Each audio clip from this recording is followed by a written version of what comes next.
Ciao ragazzi, bentrovati in un nuovo video. Allora, oggi parleremo del Raspberry, torna lui, e vedremo come trasformarlo tramite Open Media Vault in un NAS. Io userò un P3B Plus. Non è il più adeguato avendo un solo giga di RAM, magari il 4, che mi sembra che ne abbia 4, sarebbe più predisposto per questa cosa, però comunque funziona anche sul P3B Plus, magari non per guardarsi film in 4K attraverso il NAS, però come un server dove tenere i file e condividerli in rete va benissimo, insomma. Io mi servirò di una chiavetta USB, quelle che ho preso alla fiera, se vi ricordate, però sarebbe più adatto un hard disk esterno o comunque qualcosa che non sia una chiavetta, anche perché se ci dovete attaccare una chiavetta tipo questa da 128 giga diventa quasi inutile. Tra l'altro ci sono dei dock appositi da mettere sopra il Raspberry, ho visto che ci si possono attaccare gli hard disk. Fatevi la ricerca se volete intraprendere questa operazione, però noi lo andremo a fare semplicemente con questi oggetti. Potete anche installarlo via wifi, ma io ho avuto problemi via wifi, vuoi perché ci metteva una vita a installarlo, vuoi perché spesso crashava e dovevo ricominciare da capo. Alla fine mi sono arreso, ho utilizzato l'Ethernet per configurare il Raspberry. Ora andiamo a vedere la procedura completa. Allora, la primissima cosa da fare è prendere il nostro adattatore per le micro SD, metterci la micro SD dove andremo a installare il sistema operativo per il Raspberry e collegarlo al computer. Dopodiché apriamo il Raspberry Pi Manager, scegliamo il dispositivo, io ho il Raspberry Pi 3, scegliamo il sistema operativo. È importante che scegliate l'OS Lite, ossia quello senza interfaccia grafica, perché Open Media Vault funziona solo su sistemi Lite senza interfaccia grafica. Andiamolo a selezionare, 64 bit magari, scegliamo la scheda SD, questa qua, avanti. Io ho già le mie configurate personalizzate, quindi le vado a modificare un attimino. Una password semplice, sì. Tutti i dati esistenti ma voler continuare, sì. E si andrà a installare il sistema operativo. Ok, una volta finita la scrittura facciamo continua, togliamo il nostro adattatore, diciamo, inseriamo la micro SD nel Raspberry e prepariamoci. Comunque adesso dobbiamo aspettare che il Raspberry faccia la sua configurazione. Nel frattempo scarichiamo PuTTI, o per gli amici Putty. È praticamente un software per entrare in remoto nella shell di altri computer. Noi lo utilizzeremo per entrare nel nostro Raspberry e fare la configurazione per installare Open Media Vault. Comunque vi lascio il link al download di PuTTI in descrizione. Allora, una volta che Raspberry avrà finito la sua configurazione, e ci vorrà un po' di tempo, andiamo nella configurazione del nostro modem router e andiamo a vedere i dispositivi Ethernet connessi. Ne abbiamo uno che si chiama Raspberry Pi. Andiamo a vedere, vediamo l'IP, è 192.168.1.154. Ricordatevelo o segnatevelo. Dopodiché abbiamo PuTTI, mettiamo 192.168.1.154 che è l'indirizzo IP che abbiamo visto adesso del Raspberry. Lasciamo tutto come sta, salviamo la sessione come Raspberry, salviamo perché ci servirà comunque. Open. Allora, la prima volta che cercherete di accedere vi darà questo errore, roba, attenzione, fai attenzione, accetta, e avrete il login al Raspberry. Inserite i dati d'accesso che avete messo nella configurazione personalizzata, vi ricordate? Se non l'avete fatto,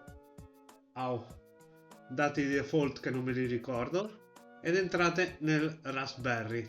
Allora, una cosa, se non siete riusciti a entrare con PuTTI che va dato errore connection refuse, le ipotesi potrebbero essere tre. Allora, un conflitto di IP, avete già qualcosa con l'IP del Raspberry, non avete aperte le porte, anzi 4, non avete aperte le porte nel router, il vostro firewall blocca più TTI, e la quarta ipotesi, che era quella che avevo io, era che non era abilitato il server SSH nel Raspberry. Allora, come abilitarlo? Dobbiamo fare sudo raspi config ed entrerete nella configurazione del Raspberry. Andate in opzioni di interfaccia e da qui abilitate l'SSH. Semplice. Poi vi chiederà il riavvio, riavviate e siete a posto. Allora, noi cosa dobbiamo fare? Abbiamo qui belle le istruzioni ufficiali su come fare. Dobbiamo scrivere qualche riga di comando per installare Open Media Vault. I classici comandi che sono tipo una Bibbia in Ubuntu, in Linux in generale. Sudo apt get update ed è il primo. Tac. Perfetto, il primo è andato. Adesso sudo apt get upgrade -y. Vai. Praticamente -y sarebbe conferma tutto senza chiedermi niente. Noi ci fidiamo, andiamo. Ora copiamo questo collegamento che non è l'install ma è il pre-install, perché abbiamo anche un pre-install, e partiamo. Ok, una volta finito il pre-install dobbiamo riavviare il Raspberry.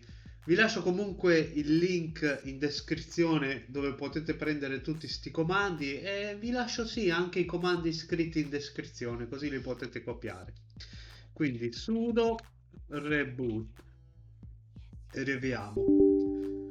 Ci si chiude più TTI, ma non c'è problema. Andiamo su new session, chiudiamo questa e aspettiamo 5, 6, 10 per stare tranquilli minuti a che il Raspberry si riavvii, e poi avviamo una nuova connessione di più TTI.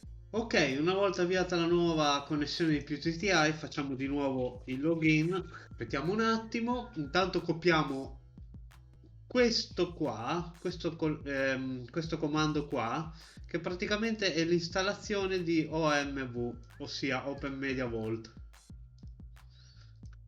Tac, col tasto destro si incolla e via che parte l'installazione. È importante, mentre usate più TTI, che non usciate da più TTI stesso, che non chiudiate la connessione o non chiudiate la finestra. Va bene ridurre l'icona ma non chiuderla, perché uscireste dal vostro login di root e l'installazione non andrebbe avanti, si bloccherebbe tutto, dovreste ricominciare tutto da capo e sarebbe alquanto noioso. Adesso il Raspberry si è riavviato e presto potremo accedere alla pagina di configurazione del nostro NAS. Quando avrà finito il riavvio inseriamo la nostra chiavetta o il nostro hard disk nel Raspberry. Allora, a me ha cambiato indirizzo IP chiamandosi Raspberry Pi 2 e il nuovo indirizzo IP finisce con 155. Se non riuscite a collegarvi col vecchio indirizzo IP che avevate visto prima, accedete al modem o al router, quello che è, e guardate tra i dispositivi dov'è il vostro Raspberry. L'user per entrare nel pannello di amministrazione è admin e la password è Open Media Vault. Comunque ve lo lascio scritto in descrizione. Ecco qua, abbiamo il nostro NAS. Da qui possiamo andare a cambiare quello che vogliamo, mettere lì un altro IP, quello che ci pare se ci sono problemi di conflitti, però noi andiamo allo storage. Disco, questo, disco, lo vediamo, c'è, file system, monta, questo, salva. Intanto montiamo il nostro disco in exFAT, pending applica, dobbiamo aspettare un po'. Ok, ha applicato, torniamo su storage, shared folder, più nome facciamo rasp, ma potete dargli il nome che vi pare, scegliamo questo file system, che è quello che abbiamo scelto. Tutti quanti possono leggere e scrivere. Salva, applica, user, legdroid, edit, legdroid, user management, user, legdroid, shared folder permission, rasp, read-write, salva, applica, poi legdroid, edit, password, inseriamo una password che ci ricordiamo, se no tutte le volte la dovremo andare a modificare ed è alquanto scocciante. Confermiamo, poi sempre in user management andare su setting, user home directory, rasp e applichiamo. Poi in services, samba, settings, workgroup enabled, time server, enable user home directory e salviamo. Adesso ci crede, eccolo. Ok, poi sempre in samba shift, shares più enable rasp, questa cartella qua è a posto e salviamo e applichiamo. Ok, una volta applicate apriamo il nostro Explorer risorse, slash per i cosi backslash o slash, non so cosa sia, non mi ricordo, 192.168.1.155, ancora lo slash, rasp, ci chiederà il nome utente e la password. Io ho creato l'utente legdroid con la mia password, possiamo anche memorizzare le credenziali se vogliamo. E qui abbiamo la cartella legdroid nell'Explora risorse, possiamo caricargli un file, ecco qua, e possiamo guardarci i file conservandoli nel nostro NAS. Possiamo utilizzare anche un dispositivo Android per accedere al nostro NAS, possiamo accederci da un Linux, da un Mac, da qualsiasi dispositivo. È utile avere un NAS in casa per salvare quei file che potrebbero servirvi tra tot anni o tot tempo e non volete immagazzinarli in un PC. Ok ragazzi, ho iniziato a fare questo tutorial che c'era il sole, erano le 2 del pomeriggio, sono le 8 di sera, tra un disguido e l'altro sono comunque riuscito a portarvi anche questo tutorial. Almeno un like lasciatemelo. OpenMediaVault di particolare che è ancora aggiornato e tra l'altro potete installare degli add-on vari di varie cose anche della community che vi possono servire per ampliare il vostro NAS. Certo, con un Raspberry Pi 3 B+ come il mio con 1 giga di RAM andare a fare chissà quali migliorie non è il caso, però se già avete un Raspberry 4 che mi sembra che ci abbia 4 giga di RAM potete anche iniziare a pensarci. Però comunque con un P3 potete farvi il vostro immagazzinaggio di file in rete e condivisione. Ok ragazzi, per questo video era tutto. Enjoy!